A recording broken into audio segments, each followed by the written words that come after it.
As they get better and better. Every year. In life.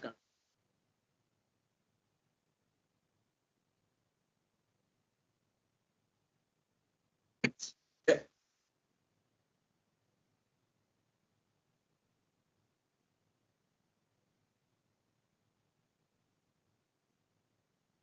We're live. Thank you very much. Good evening. Welcome everyone to this meeting of the Tunbridge and Morlin Borough Council Cabinet. For the benefit of those watching on YouTube, members of the Cabinet are present in the chamber this evening, and these members will be voting on proposals. Other members of the council are in attendance, either on Microsoft Teams or in the chamber, and they can participate in any discussions and ask questions, but cannot vote. I draw everyone's attention to agenda item 1, which sets out the guidance on how meetings will be conducted, including the ground rules. Before I start the business, I shall ask members of the Cabinet to introduce themselves, and hopefully they can all remember their new roles where they've changed since our last meeting. I don't have a new role. I'm still Matt Borson. I'm still Chair of Cabinet, and I'm still Leader of the Council. Robin Betts, do you want to introduce yourself? Yes, President Robin Betts for Housing, Environment, Economy. And Economy.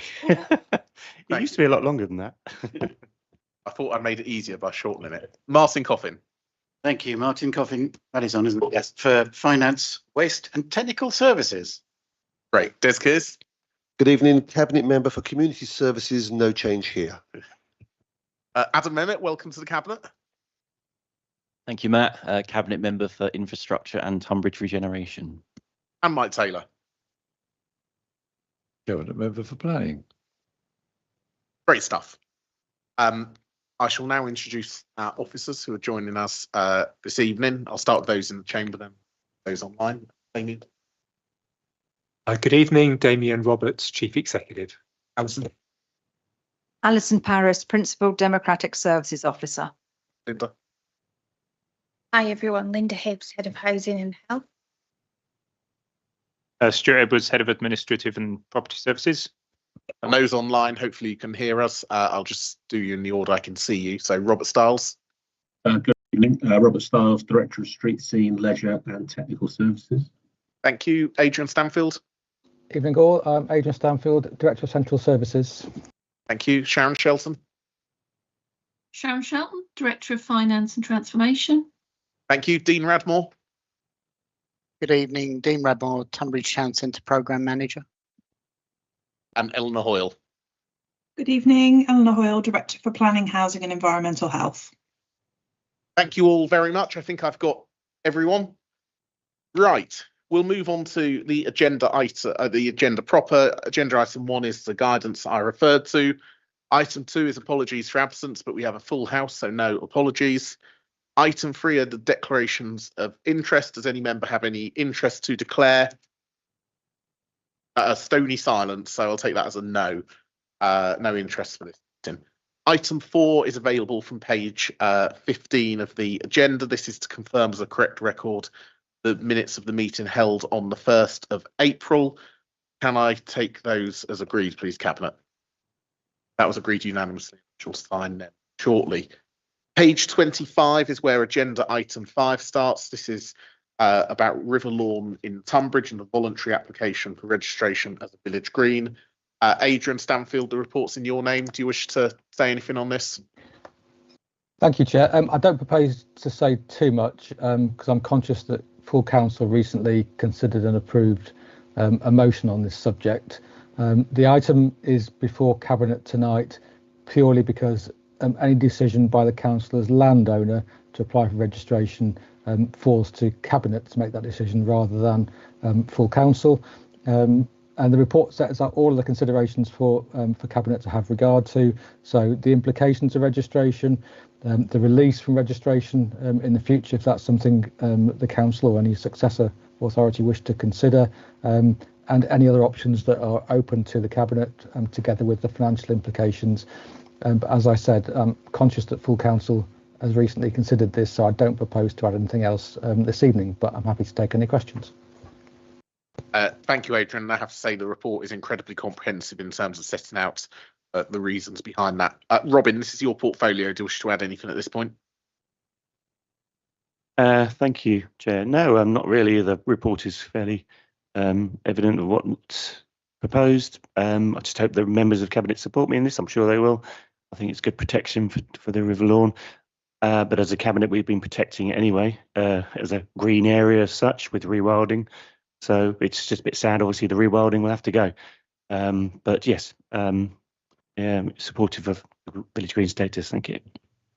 Thank you, Robin. As always, and I'll do this on every agenda item, I'll come to members who aren't in the Cabinet first, and then I'll allow it for other members of Cabinet. Adam, Mark Hood is in the chamber. If you wish to speak, then I'll come to Mark Rhodes. Mark Hood, at least. Thank you very much, Chair. I'm obviously not a member of your Cabinet. Thank you for allowing me to speak. Obviously, River Lawn was purchased in the 1920s by Tunbridge Urban District Council for the recreation of the town. They laid out a green sward of grass there for people to enjoy, and it also gave veterans of the war employment. It's a very dearly kind of held area that's been used for things like people. The first Tunbridge Scouts put up tents there, and I learnt to ride my bike out there. Actually, it's been something. It's a special space for the community there. Originally, Barden Residents Association actually applied for village green status, and we were incredibly heartened by the vote by full council when we brought a motion on this. And I'm very encouraged by what's just been said by the Cabinet member as well. Obviously, there was an intention to nominate this as local green space, so it wouldn't have been able to be built out for housing, but this status really does give protection that residents of Tunbridge really are looking for. So I commend the recommendation and ask that it be the decision of full council is respected tonight. Thank you very much indeed. Thank you, Mark. Mark Hood, at least. Mark Rhodes. Chairman, thank you. I'm not a member of Cabinet. I just want to refer to page 27, 413, and the last bullet point there, which says it's a criminal offence to undertake any act which causes injury to the green. And then if we jump to 416 at the bottom, it says charging for use of a village green. For example, I suppose it could be sports or even young boys tossing branches into the tree to get the concrete. So that lies against the undertake any act which causes injury to the green, which means you cannot have a lawful sport or pastime because you're likely to injure the green. Or am I not reading that right, Chairman? Thank you. Adrian, I'm not sure how familiar you are with Section 12 of the Enclosure Act 1857, but if you are, perhaps you can help answer that question from Mark, because I do sort of take the point he made. I'm afraid I can't give you a definitive response this evening. I suppose I can't think specifically of what this might be, what circumstances this might be. In theory, not everything that happens by way of a sport or pastime causes injury to the green. So that's the only really guidance I can give you tonight. They're not necessarily in conflict, albeit it's possible that by using it for a particular sport you might cause injury to the green. I'm not quite sure what was anticipated in 1857 is perhaps the most honest answer. So that's probably the best guidance I can give yourselves tonight. Yeah, thank you, Adrian. I think we'll just have to monitor closely the sorts of activity that happen on River Lawn going forward.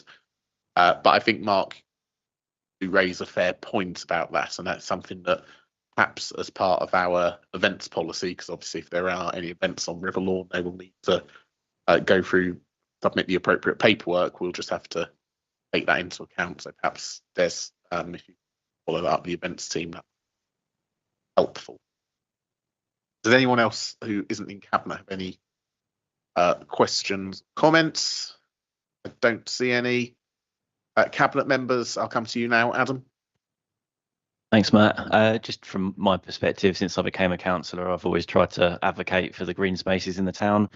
That was my view when we were thinking about the extension to the Upper Fields car park, and it's the same here, really. I think this space should be protected, and once it's gone, it would sort of be lost forever. So I would be happy to support the recommendation to confirm village green status. And I think particularly so with the government basically trying to abolish councils like Tunbridge and Malling at some point. If it became part of a West Kent council, then the threat to that kind of space is even greater. So yeah, I'll be supporting this recommendation. Thank you. Thank you. I don't see any other comments, in which case I'll go to page 25, paragraph 3.1, which asks us to confirm Borough Council makes a voluntary application for registration of the land at River Lawn, Tunbridge, shown at Annex 1, as a village green. Can I have a proposer for that, please? Martin, seconder Adam. Can we agree that unanimously, colleagues? That was agreed unanimously. Thank you all. Thank you, Adrian, for together the report. We now move on to page 35, which is agenda item 6 in relation to housing services staffing, and I shall hand over to Linda. Linda. Thank you, Chair. This report seeks approval for funding to be transferred from the Homelessness Reserve into the revenue budget.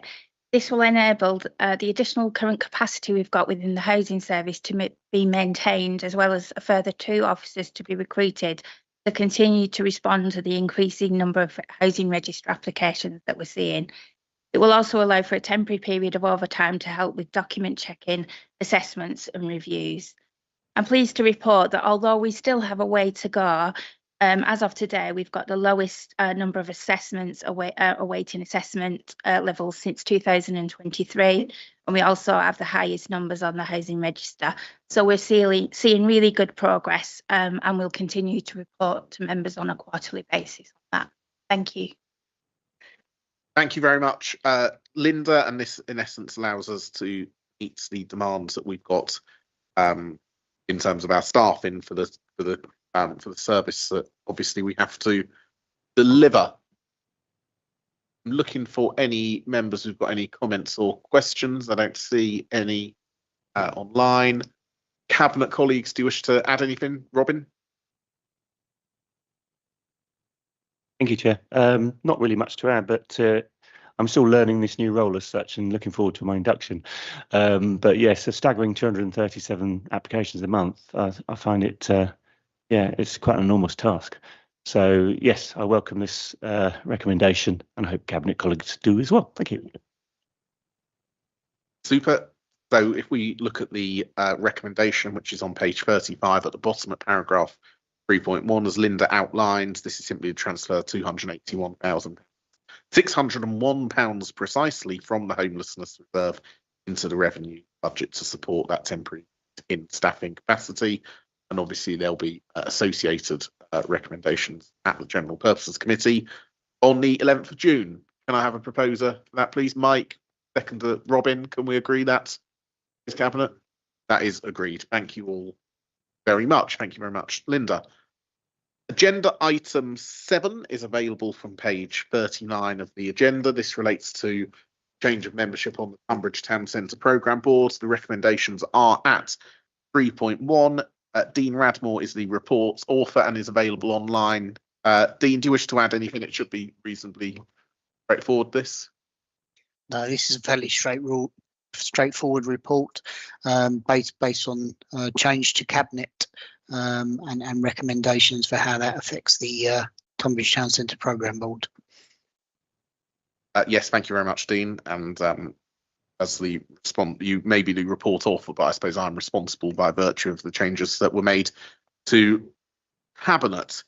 So this provides a good opportunity to welcome Adam Mehmet into the Cabinet, who takes on a new portfolio responsible for Tunbridge regeneration. And given the important strategic priority that this council's based on our regeneration plans across Tunbridge, I felt it important to create a new role so that we had someone absolutely dedicated to looking after the town's interests and really cracking on with some really exciting but significant projects for the council. So welcome, Adam. You're going to do a tremendous job, I am sure.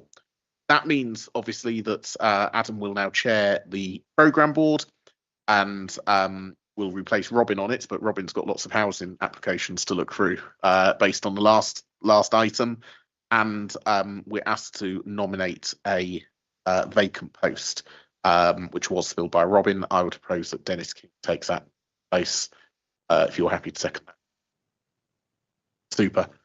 I don't see any hands from members in cabinet colleagues, so as I say, I'm happy to propose Adam seconds that Adam becomes chair of the programme board and Dennis takes the place that's been vacated by Robin.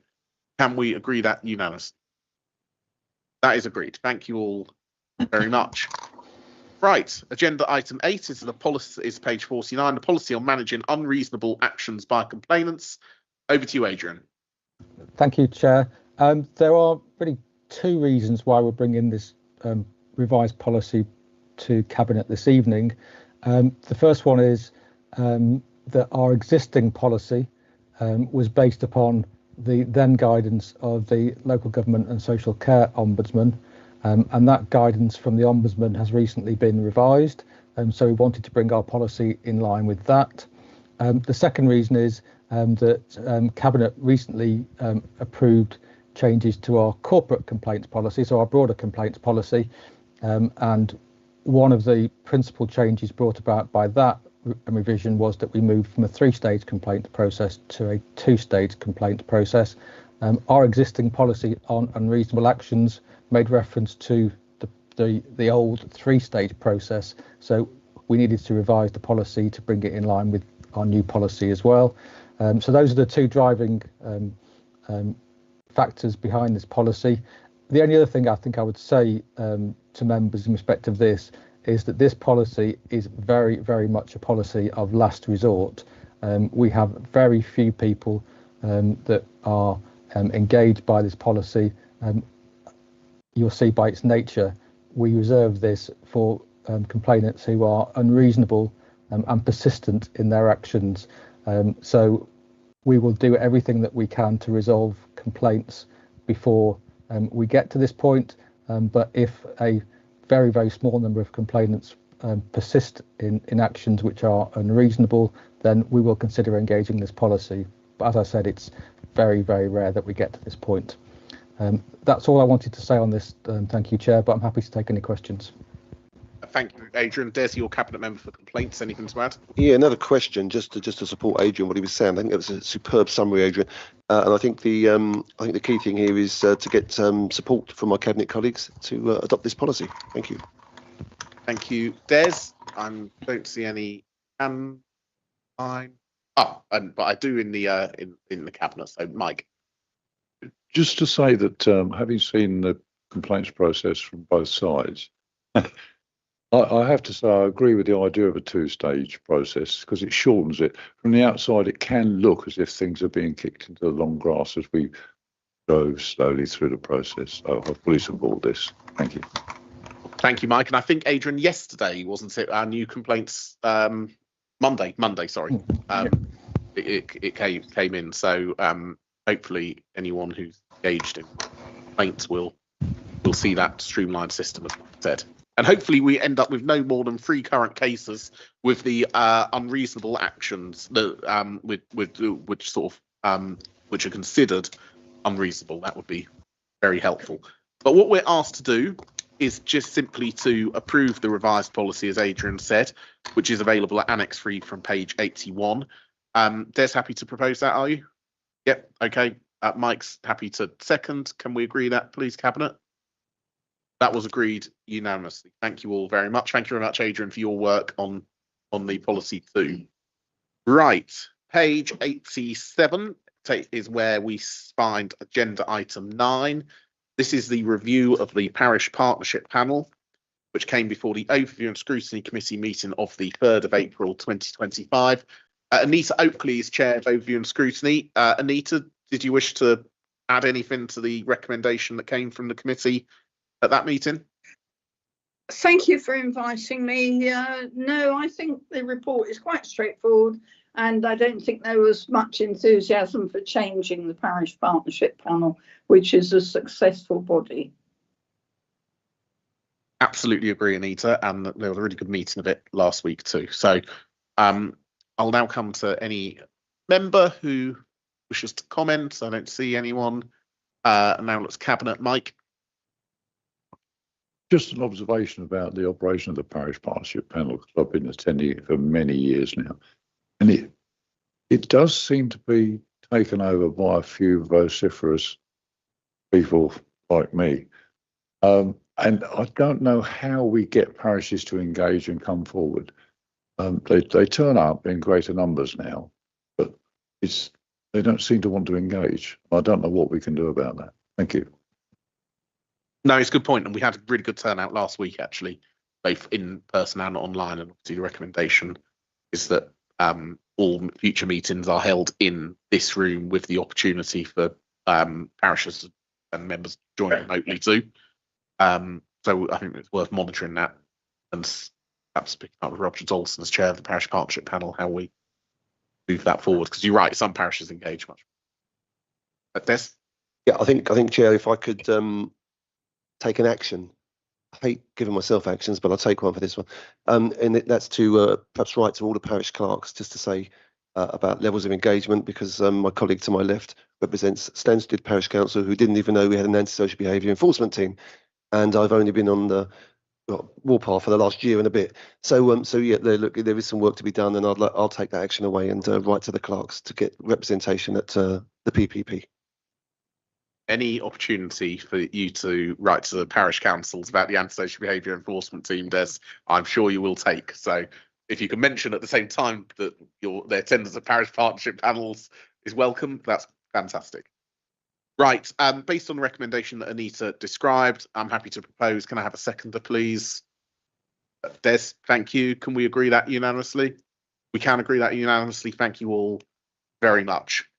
Agenda item 10 is a recommendation from the Audit Committee of the 14th of April with respect of risk management. You'll see on page 96 that we have 3 recommendations. One essentially in relation to the strategic risk register. I'll all out because we can hopefully all read that. Does anyone have any comments on that? For the Audit Committee? No, nothing in Cabinet. Right, can we, well, I'm happy to propose the 3 recommendations from the Audit Committee. Can I have a seconder? Thank you very much, Mike. Can we agree that unanimously? We can agree that unanimously. Thank you all very much. Right, agenda item 11 is a recommendation from the Housing and Planning and Scrutiny Select Committee of the 20th of May with respect to the local lettings plan policy. They have recommended to us that local lettings plan policy and template be approved, and that there's delegation to Eleanor Hoyle as Director of Planning, Housing and Environmental Health in liaison with Robin as new Cabinet member responsible for housing to make any minor amendments if needed. I invite any comments on this, which I don't see any. Fine. Cabinet.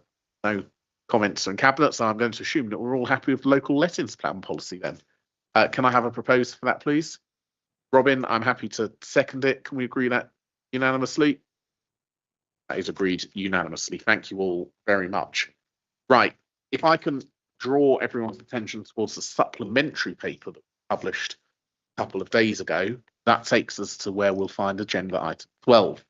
Which is in regards to the Riverside Route Lighting project in Tunbridge. This was considered by the Finance, Regeneration and Property Scrutiny Select Committee of the 27th of May.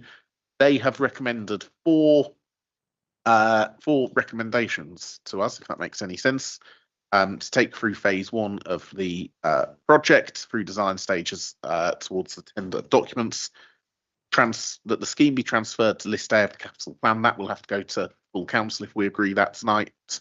That we use our powers under section 161, the Public Health Act 1975. Again, another bit of legislation I can't say I'm too familiar with. For delivery of the project with agreement from KCC, and that members have physical sight of the likely intended lighting columns by means of a demonstration in a low light at a future meeting or a site visit. I look forward to the invite. Any Any member wishing to comment on the Tunbridge Riverside route lighting project? Don't see. Oh, Mark Hood. Thank you very much, Leader. I wouldn't want to disappoint you. Thank you very much for allowing me to speak. Yeah, I was intrigued by the added stipulation that we get to examine the lighting column. I'm not quite sure how that's going to work, but I am absolutely delighted, and so are my colleagues in Cage Green and Angel Ward, see this work finally coming forward.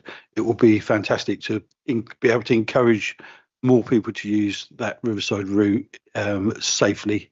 I just got a question about, will this have exhausted the funding for the lighting along that route? Because I know there's still a stretch of lighting that's supplied by bollards, as you'll well know. The intention is to replace those as well.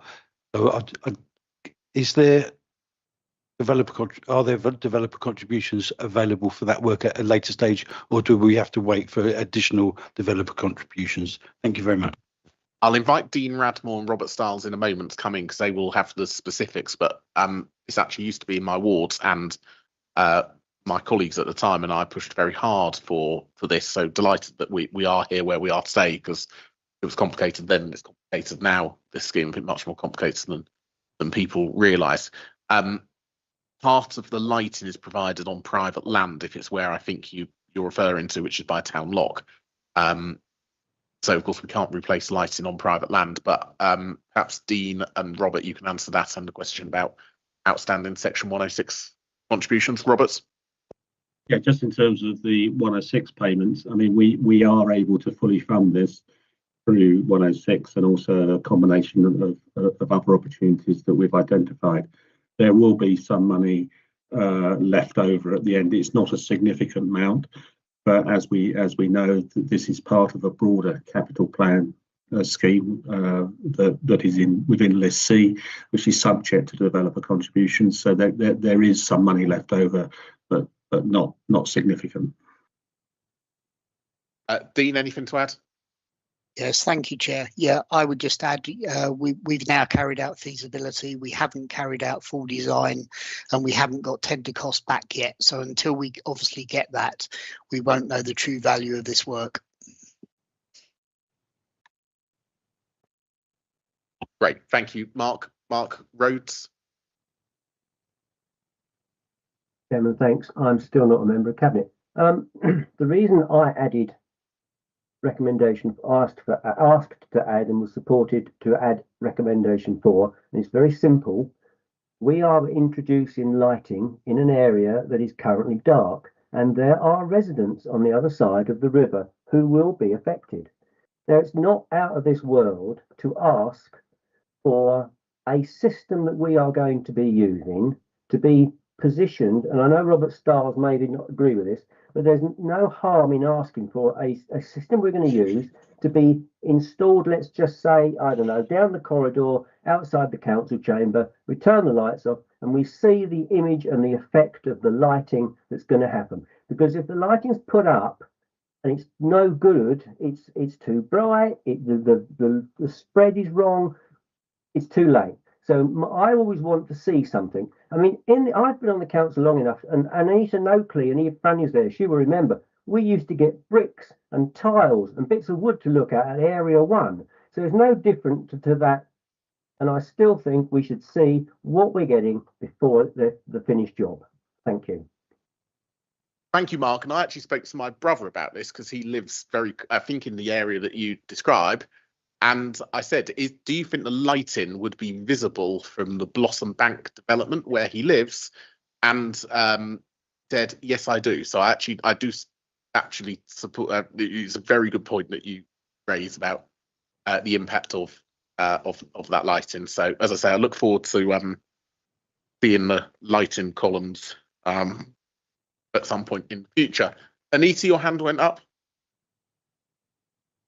Yes, I wasn't going to speak, but actually I do agree that we should see something, and I'd like a comment from Kent Wildlife or someone like that, so that we know that it's suitable for wildlife, because lighting does affect the wildlife, and it also means that we don't have dark skies. Yeah, thank you, Anita. Mark Hood.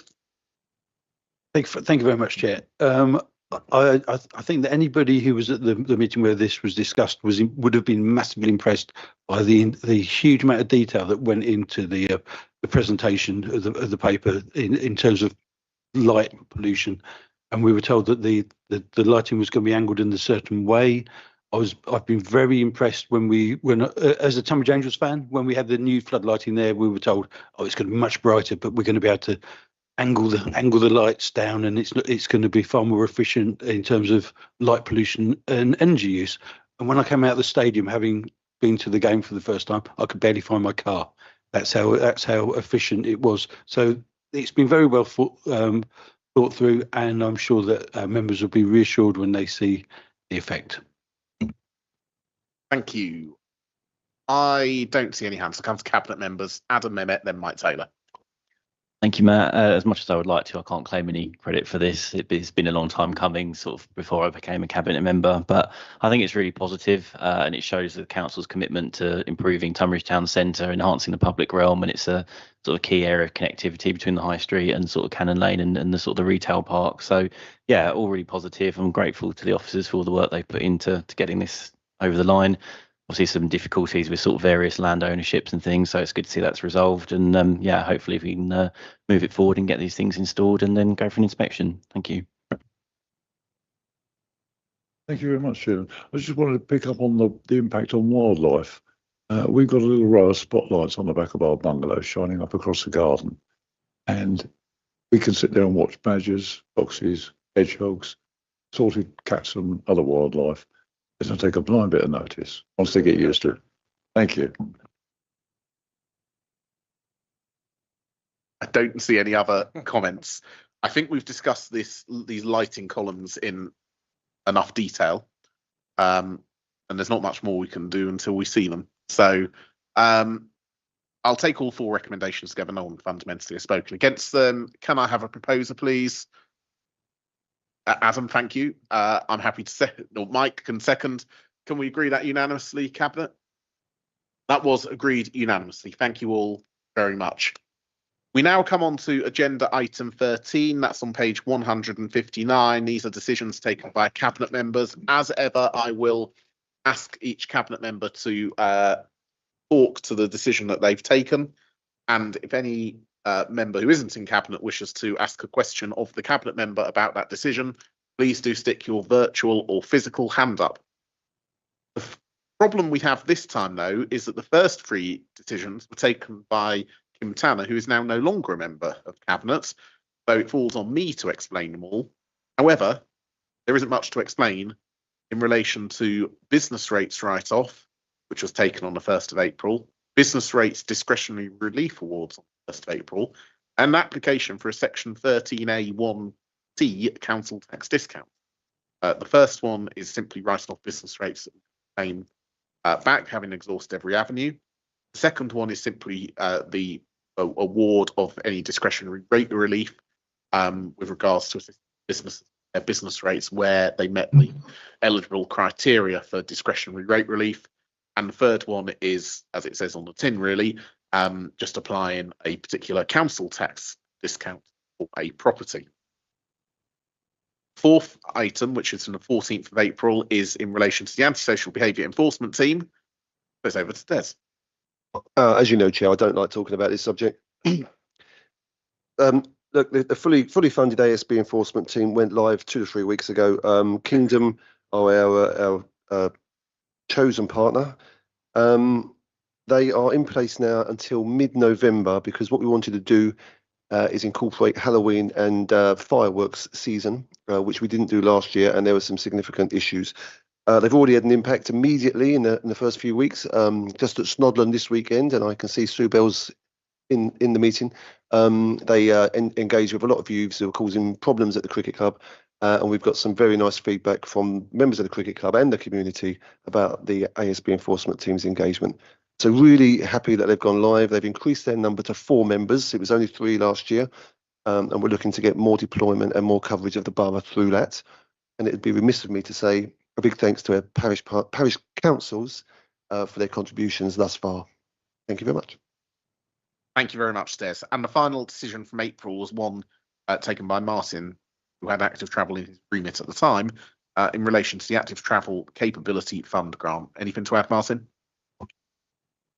Only that it's a fairly easy decision to have taken to accept 15,000 from Kent County Council to be used to detail the project's delivery plan. Thank you. Thank you. You'll see there are some decisions for May, but one came off the back of Housing and Planning Scrutiny Select Committee. Second is still subject to call-in, so I shall let Robin off the hook to go through those at the next meeting Cabinet on the 30th of June. Right, agenda item 14 is urgent items, which I've not been informed of any business that can be considered urgent.